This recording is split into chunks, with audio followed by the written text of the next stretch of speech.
Good morning students. हमने कल double entry system chapter start किया था, जिसमें हमने देखा कि हमारे डबल एंट्री सिस्टम में हमारे दो एस्पेक्ट्स कवर होते हैं। Means every transaction affect at least 2 accounts. ठीक है, तो इस तरीके से फिर हमने क्या देखा कि हमारे ट्रेडिशनल अप्रोच और इंग्लिश अप्रोच के अकॉर्डिंग हमारे पास अकाउंट्स को अलग अलग पार्ट्स में डिवाइड किया गया है, पर्सनल और इम्पर्सनल। पर्सनल के अंदर nature, artificial and representative, impersonal में रियल एंड नॉमिनल। ठीक है, तो हमने फिर इनके रूल्स देखे थे। हमारे पर्सनल अकाउंट के रूल्स क्या थे कि इसमें सब ये पर्सन से रिलेटेड है और कॉर्पोरेट बॉडीज़ हो गई या फिर रिप्रेजेंटेटिव ऑफ ग्रुप्स। तो इसमें हमारा रूल क्या लगता है, debit the receiver, credit the giver. ठीक है, तो ये हमें याद रखना है। और इसका नेचर किस तरीके से है, कौन कौन से पर्सन इसमें किस कैटेगरी में आते हैं, ये हमें लर्न करना है। इसके बाद मैं टॉपिक लिया था आपका रियल अकाउंट। रियल अकाउंट क्या है, टेंजिबल और इंटेंजिबल असेट्स को कवर करता है। कैश, फर्नीचर, मशीनरी, ये सारे क्या हैं आपके असेट्स। और इन असेट्स के बेसिस पे हमारे कौन से अकाउंट का लॉ लगता है हमारे ऊपर, rule of debit credit. What comes in, जो बिज़नेस में आएगा डेबिट और जो बिज़नेस से जाएगा क्रेडिट। ठीक है, उसके बाद है नॉमिनल अकाउंट। नॉमिनल अकाउंट क्या कह रहा है कि हमारे सारे खर्चे और सारे फ़ायदे मीन्स इनकम हम कहाँ कवर करते हैं, नॉमिनल अकाउंट में।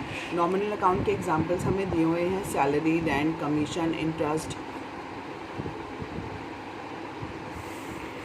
उसके बाद इसका रूल क्या था, all expenses and losses will be debit and all incomes and gain will be credit. ठीक है, इसके बाद देखिए हमारे गोल्डन रूल की समरी मैंने आपको यहाँ पे लिखवा दी थी। इस समरी के बाद हमारे पास क्या है, स्टेजेस हैं डबल एंट्री सिस्टम की, जो हम प्रोसेस ऑफ अकाउंटिंग भी बोल सकते हैं। हमें ओरिजिनल रिकॉर्ड मेंटेन करने हैं, उसके बाद क्लासीफाई करना होता है और समरी। अभी हमारे चैप्टर्स का सीक्वेंस है। ओरिजिनल रिकॉर्ड्स में हमें जर्नल बनाना है, जो हमारा 9 चैप्टर है। इसके बाद हमें सब्सिडियरी बुक्स बनानी है और फिर साथ में इनके बनने के बाद हमें लेजर बनाना होता है। उसके बाद हम समराइज़ करते हैं अपने सारे काम को in form of trial balance, trading and profit and loss and balance sheet. ठीक है, इसके बाद देखिए इस चैप्टर का लास्ट टॉपिक है advantages of double entry system and disadvantages. तो मैं आपका फर्स्ट टॉपिक ले रही हूँ, advantages of double entry system. Scientific system means ये क्या है, साइंटिफिक सिस्टम है। इसमें जो ट्रांजैक्शंस की रूल्स एंड रेगुलेशंस फॉलो करने पड़ते हैं, तो ये हमारे सिस्टम को कंपैरेबल बनाता है। इजीली हम क्या कर सकते हैं, इसको रिकॉर्ड कर सकते हैं। Under this system the transactions are recorded according to certain specified rules. As such the system is more scientific as compare to any other system of book keeping. Means book keeping जो हम अपने records maintain करते हैं, उसके जितने भी other methods हैं, कौन कौन से, हाइब्रिड और कैश। ठीक है, क्योंकि एक्यूरल तो हम फॉलो कर रहे हैं। तो इस तरीके से वो उन सिस्टम से हमारा ये वाला सिस्टम क्या है, बेटर है। और बेटर होने के साथ साथ साइंटिफिक भी है, क्योंकि ये रूल्स एंड रेगुलेशंस के साथ चलता है। क्लियर है। उसके बाद है complete records of every transaction. यहाँ पे हर एक ट्रांजैक्शन को क्या किया जाता है, कंप्लीट वे में एवरी ट्रांजैक्शन को रिकॉर्ड किया जाता है, मेंटेन किया जाता है और उसकी फुल डिटेल को क्या किया जाता है, इजीली अवेलेबल कराया जाता है। और कभी भी आप उसको क्या कर सकते हो, देख सकते हो फ्यूचर में भी। ठीक है, पास्ट एडजस्टमेंट, पास्ट एंट्रीज को हम कभी भी आके अपनी बुक्स को टर्न करके ऑन डेट वाइज बेसिस देख सकते हैं। तो यहाँ पे हर ट्रांजैक्शन का क्या किया जाता है, रिकॉर्ड किया जाता है। Lesser possibilities of fraud. यहाँ पे फ्रॉड मत मीन्स कोई भी आपके साथ फ्रॉड नहीं कर सकता, कोई भी मिसचीफ नहीं कर सकता आपके साथ। यहाँ पे इसकी पॉसिबिलिटीज़ कम है। ऐसा क्यों, this system of book keeping records each transaction in 2 accounts. As such there is hardly any scope of fraudery और मैनिपुलेशंस। मीन्स कोई भी अकाउंट के साथ छेड़छाड़ नहीं कर सकता, कोई भी गलत नहीं कर सकता। As compare to other system, जो दूसरे सिस्टम मेंटेन करते हैं उसमें ये चांसेस ज़्यादा होते हैं। ठीक है, क्योंकि उसमें कुछ ट्रांजैक्शंस रिकॉर्ड करते हैं, कुछ नहीं। यहाँ पे हम सभी तरीके के ट्रांजैक्शंस को रिकॉर्ड करते हैं। ठीक है, इसके बाद देखिए suitable for all types of business. Accrual basis system हमारे सभी सिस्टम को क्या करता है, उसे बेटर है और बहुत अच्छे से प्रेजेंट करता है। डबल एंट्री सिस्टम में हम क्या करते हैं, हमारे अकाउंट्स मोर फ्लेक्सिबल होते हैं, that it can be conveniently introduced in small as well as big. इस तरीके का मेथड ये हम छोटे और बड़े किसी में भी अप्लाई कर सकते हैं। ठीक है, इसके बाद देखिए हम चल रहे हैं डिसएडवांटेजेस पे।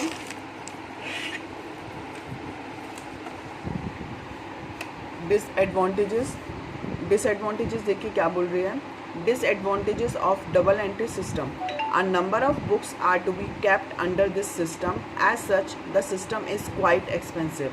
ये सिस्टम थोड़ा महंगा है. नॉर्मली क्या होता है, जो छोटे बुक सेलर्स होते हैं या छोटे शॉपकीपर्स होते हैं वो क्या करते हैं, सिंगल एंट्री सिस्टम फॉलो करते हैं. उसका एग्जांपल मैं आपको दूंगी. सिंगल एंट्री सिस्टम किस तरीके से मीन्स वो पूरे अकाउंट्स मेंटेन नहीं करते, ना ही वो कोई जर्नल बनाते हैं और ना ही वो कोई लेजर्स और ये सब प्रिपेयर करते हैं. वो अपने सिंगल छोटे मोटे अकाउंट्स बना के ही काम चला लेते हैं. जो सिलेक्टेड अकाउंट्स होते हैं ना उनके, सिर्फ वो वही मेंटेन करते हैं. क्लियर. और अपनी सिंगल बेसिस एंट्री पे ही अपने प्रॉफिट एंड लॉस तक पहुंचते हैं. तो उनकी वहाँ पर फ्रॉजरी के चांसेस ज़्यादा हैं, लॉसेस के चांसेस ज़्यादा हैं. बट वो लोग डबल एंट्री सिस्टम मेंटेन करने के लिए भी यहाँ पे खर्चा आता है. क्लियर. रजिस्टर्स दुनिया भर के हमें और क्या कहते हैं वो भी रखने पड़ते हैं, अकाउंटेंट वगैरह इसको मेंटेन करने के लिए. बट एक सिंगल एंट्री सिस्टम अगर हम डेवलप करते हैं तो एक जो स्मॉल बिजनेस होल्डर्स होते हैं ना उनको ज़्यादा खर्चा नहीं बेयर करना पड़ता. यहाँ पे डबल एंट्री सिस्टम में नॉर्मली वैसे ये बिग ऑर्गेनाइजेशंस के लिए ही बना है जहाँ पे नंबर ऑफ़ ट्रांजेक्शन्स होती हैं. तो इसलिए number of books are to be maintain for number of transactions ना. तो अगर सिंगल एंट्री मेंटेन करना उनको बेटर ऑप्शन लगता है. But from the best view हम लोग डबल एंट्री सिस्टम मेंटेन नहीं करते तो सिंगल एंट्री सिस्टम से हमें काफ़ी पैनिक होना पड़ता है, हमें बहुत सारी प्रॉब्लम्स को भी फेस करना पड़ता है. A number of books are to be kept under this system. As such, the system is quite expensive. थोड़ा महंगा पड़ता है. It is quite difficult to apply the rules of debit and credit. Proper education, practical knowledge and training is required in order to have command over the rules of double entry system. Means uneducated person, illiterate person इसको possible नहीं है उसके लिए. But आप लोग 11th onwards ये सब चीज़ें सीख रहे हो कि अकाउंट्स कैसे मेंटेन होते हैं, जर्नल एंट्री कैसे पास होती है, लेजर्स कैसे बनाए जाते हैं, सब्सिडरी बुक्स कैसे बनते हैं. तो ये सारी चीज़ें हम शुरू से सीखते हैं. तो हम लोग प्रॉपर एजुकेशन ले रहे हैं, प्रैक्टिकल नॉलेज और ट्रेनिंग भी हमें हमारे अकॉर्डिंग टू फील्ड मिलती है. तो हमें प्रॉपरली कमांड आता है हमारे रूल्स एंड रेगुलेशंस पे. ठीक है. इसके बाद मैं आपका ये जो हमने टॉपिक लिया है पर्सनल अकाउंट से रिलेटेड जो भी सारे रूल्स लिए हैं नेचर ऑफ अकाउंट्स के, उसके ऊपर मैं आपको एक क्वेश्चन करा रही हूँ. देखिए ये क्वेश्चंस अगर आप लोगों के पास बुक हैं तो आपको बुक्स में मिल जाएंगे. उसमें और भी टाइप के क्वेश्चंस हैं तो आप उनको प्रैक्टिस कर सकते हैं अपने लिए. बाकी ये सिर्फ प्रैक्टिस पर्पज़ के लिए ही है. ठीक है. इनको बुक्स में कॉपीज़ में नोट डाउन करने की नीड नहीं है. बस ये आपको चैप्टर 9 की तरफ प्रिपेयर कर रहे हैं. क्लियर है. तो उस चैप्टर 9 में हमें जर्नल एंट्री पढ़नी है जिसमें अकाउंट्स ऑफ एक्ट होंगे, डेबिट और क्रेडिट करना है. तो उसके लिए हमें यहाँ पे बता रहे हैं कैसे. देखिए classify the following accounts into the personal and real account. तो क्लासिफिकेशन किस तरीके से रहेगा. देखिए कैपिटल अकाउंट कौन से नेचर का है, पर्सनल, क्योंकि किसको रिप्रेजेंट कर रहा है, हमारे ऑनर को. तो हम इसे क्या नाम दे देंगे, पर्सनल. किस अकाउंट से रिलेटेड है, पर्सनल. तो इसके ऊपर कौन सा रूल लग जाएगा, पर्सनल वाला. कौन सा, debit the receiver, credit the giver. Drawing भी किसको रिप्रेजेंट कर रहा है, हमारे ऑनर को. तो इस पर भी कौन सा रूल लग जाएगा, पर्सनल नेचर का. ठीक है. तो हमें ये चीज़ याद करनी है किस तरीके से कि किस पे कौन सा रूल लगेगा, क्योंकि हम एंट्री करेंगे तो एंट्री में हम ये देखेंगे कि कौन से 2 अकाउंट अफेक्ट होंगे. पहले अकाउंट पे कौन सा रूल लगेगा, दूसरे अकाउंट पे कौन सा रूल लगेगा. ठीक है. तो cash paid and received. Cash क्या है, हमारा असेट है. असेट आएगी जाएगी तो हमें क्या करना पड़ेगा, उसके ऊपर रियल अकाउंट का रूल लगाना पड़ेगा. Commission paid and received. Commission paid मतलब खर्चा, कमीशन रिसीव्ड मतलब इनकम. तो ये कौन से नेचर का अकाउंट हो गया आपका, नॉमिनल.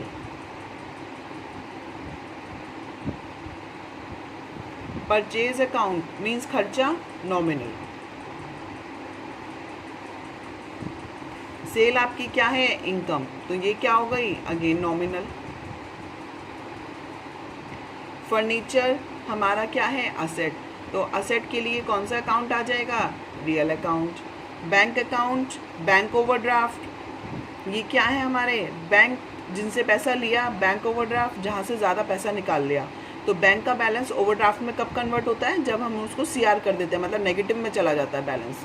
तो नेगेटिव की जो फैसिलिटी है वो हमारे बिजनेस होल्डर्स को दी जाती है बाय द बैंक्स. तो इसलिए बैंक हमारा पॉजिटिव बैलेंस होता है कि हमारे 50,000 रुपीज़ पड़े हैं. और बैंक ओवरड्राफ्ट मतलब हमारे बैलेंस था 0 और उसके बाद भी हमने 50,000 विड्रॉन कर लिए, मीन्स एक्स्ट्रा पैसा निकाला है. तो वो 50,000 रुपये क्या कहलाएगा, बैंक ओवरड्राफ्ट। ठीक है, तो ये हमारे दोनों किस में आएंगे आपके, ये कौन से हैं, ये इंस्टीट्यूशंस को रिप्रेजेंट कर रहे हैं। तो इंस्टीट्यूशंस वाले हमारे आर्टिफिशियल पर्सनस को मीन्स क्या हो गया, ये again personal account, personal account. ठीक है, डेटर्स, डेटर्स भी हमने कहाँ कवर किए थे, पर्सन्स को रिप्रेजेंट कर रहे हैं, जिन्होंने कस्टमर्स को मीन्स जिन्होंने हमारा पैसा ले रखा है।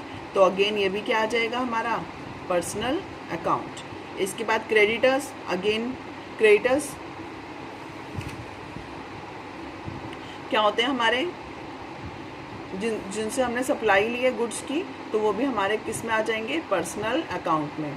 इसके बाद ट्रैवलिंग एक्सपेंसेस होता है, एक्सपेंसेस है ऑब्वियसली हमें पता लग रहा है, तो ये कहाँ आ जाएगा, नॉमिनल अकाउंट में। गुडविल क्या चीज़ होती है, ये एक इंटेंजिबल असेट है जिसको हम देख नहीं सकते, बट ये क्या है, हमारे बिजनेस के लिए हमने कोई बिज़नेस परचेज़ किया है, सामने वाले ने गुडविल के लिए हमसे पैसा चार्ज किया है। लास्ट ईयर से उसका बिज़नेस चल रहा था, लास्ट ईयर्स में 10 ईयर्स से, तो उसने हमने 10 साल के बिज़नेस के एफर्ट्स के लिए एक्स्ट्रा पैसा जो हमसे चार्ज किया उसको हमने गुडविल का नाम दिया। क्योंकि अब हम गुड्स सेल करेंगे तो हमें बिज़नेस शुरू से शुरू नहीं करना, उसके बनाए कस्टमर्स हमारे हो जाएंगे, तो हमारी जो उसके कस्टमर्स हमारे होंगे उसके लिए उसने हमसे गुडविल का पैसा चार्ज किया। तो goodwill is a intangible asset, but it is a asset ना, तो असेट है तो कहाँ आ जाएगी, real account.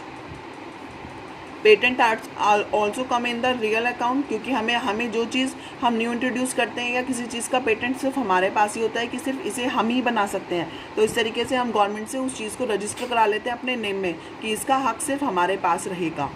Salary, salary is a nominal account. ठीक है, and salary outstanding, salary outstanding एक ग्रुप को रिप्रेजेंट कर रहा है जिसकी सैलरी कंपनी ने ड्यू रख रखी है, तो ये कहाँ जाएगा आपके पर्सनल अकाउंट में। Insurance, it is a expense, तो ये कहाँ जाएगा आपके नॉमिनल अकाउंट में। प्रीपेड इंश्योरेंस अगेन पर्सन्स को रिप्रेजेंट कर रहा है जिसको हमने एक्स्ट्रा पेमेंट दे दी है, तो ये जाएगा पर्सनल अकाउंट में। Bad debts and bad debts recovered, ये मैंने आपसे डिस्कस नहीं किया। बैड डेट्स, जो डेटर्स होते हैं ये उसी से बना है, डेटर्स के डेट्स में बैड डेब्ट्स हो गया। कैसे, मतलब जो पैसा कस्टमर से आना था वो हमारा क्या हो गया, ख़राब।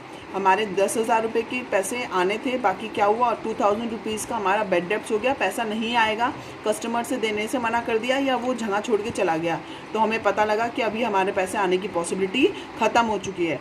तो ऐसे केस में हम अपनी बुक्स में बैड डेब्ट्स लॉस बुक करते हैं, इट इज़ अ लॉस।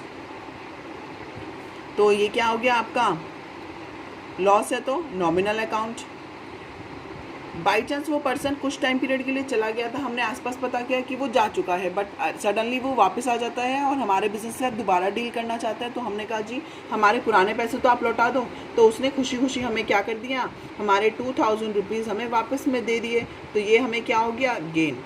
जो पैसा बैड डेब्ट्स बुक्स में हटा चुके थे उसे वापस मिल गया, तो वो हमारे लिए इनकम हो गया, गेन हो गया, तो ये अगेन ये भी कहाँ आ जाएगा, नॉमिनल अकाउंट में। ठीक है, तो ये हमने कुछ अकाउंट्स देखे कि उनका नेचर किस तरीके का था।